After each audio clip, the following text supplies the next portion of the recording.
How to remove bio on TikTok mobile. Hello guys, in today's video I'm gonna show you how to remove bio on TikTok mobile. First, then open TikTok and here we'll find profile, click on it and now click edit profile and here we'll find your bio, click on it.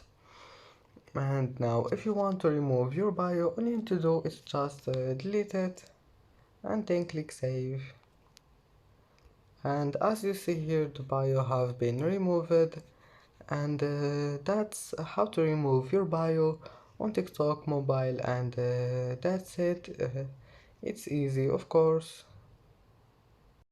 And that's it for today's video.